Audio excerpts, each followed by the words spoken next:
Welcome to Devotionables, brief devotions for busy people. I'm Pastor Adam, pastor of students here at Ninth No Baptist Church, and excited to dig into 1 Samuel 10 through 12 with you all. As I read this story, I see a story about a lackluster beginning for a lackluster king. This is all about Saul's first step as king of Israel, the first king for Israel, and how his start is really a mixed bag, and how the author of 1 Samuel is really trying to tell us that this is not a good thing.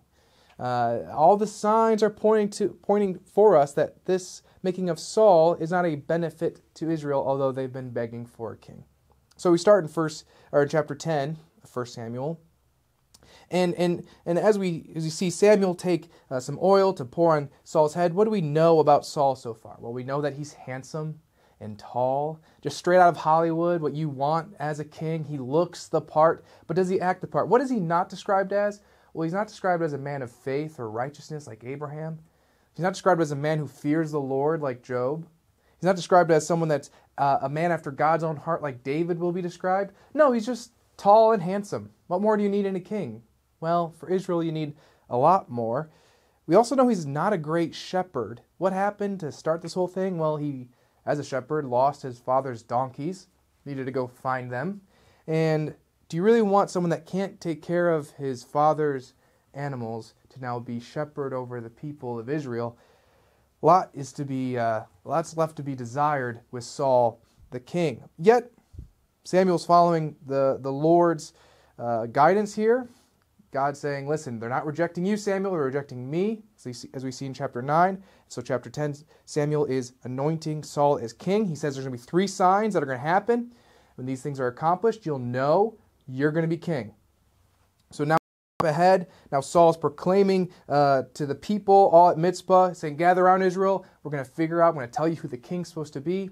The signs for Saul that, okay, how am I supposed to know I'm going to be king or not? The signs are accomplished. Gather around, winnowing the people down, and it's going to be Saul. Saul, step forward, you are going to be king. And Saul is nowhere to be found. This is odd. Saul, what more do you need? Samuel told you you're going to be king. He anointed you with oil. 3 signs he gave you. All 3 signs happened. And yet it's your time to step up as king, and you are hiding. Nowhere to be found. A lot like someone else in the story we just read about. Oh yeah, the donkeys, hiding. Nowhere to be found, only to be found by the Lord. Again, the author's telling us, Saul, you wanted this king, Israel, not a great choice. Saul is just like these donkeys, hiding, nowhere to be found, and needing the Lord to find them. So anyway, they finally pull Saul out of the baggage, like, come on, let's go. And the people love it. Why? Because he's so tall, he's so handsome. Look at him, like literally a head above everyone else. And again, is this really what you want in a king, Israel? Yeah, they say, this is it. This is the guy. And at the end of chapter 10, what do we have? Some worthless fellows. Why are they worthless? I don't know. But this is what they're known as, being worthless. They are just good for nothings. And yet they have this right. Because what do these worthless fellows say? How can this man save us? And they're right. Now, we get to chapter 11. Saul acts as king in a pretty positive way. We have Nahash, the Ammonite. He's going to war against Jabesh, Gilead of Israel, and the people, Nahash, well, first of all, his name, Nahash, literally means snake, the snake king, just like a total bad guy. This is awesome. This is like straight out of Lord of the Rings. You got the snake king coming against the people, and now they're saying, okay, we'll make a peace treaty with you.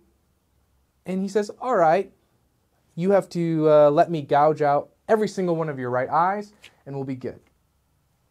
All right, that's fair offer. Thanks, Snake King. Let me just give us a week. See if we can find someone else to maybe, I don't know, help us out. King, for whatever, says yes.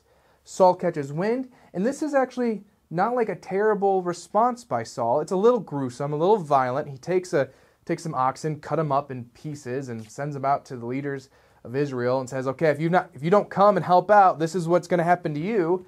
Violent, gruesome, yet he rallies an army. Saul leads Israel, leads his people, defeats the Ammonites handedly, just exceedingly well, and that's what you want a king to do.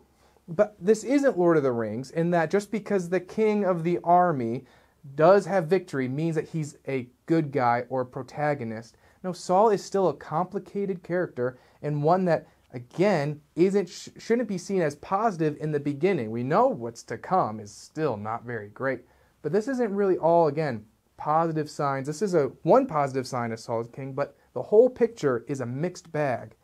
And this is most seen in chapter 12, Samuel's farewell address. Samuel, he's saying, okay, I'm done being judge here.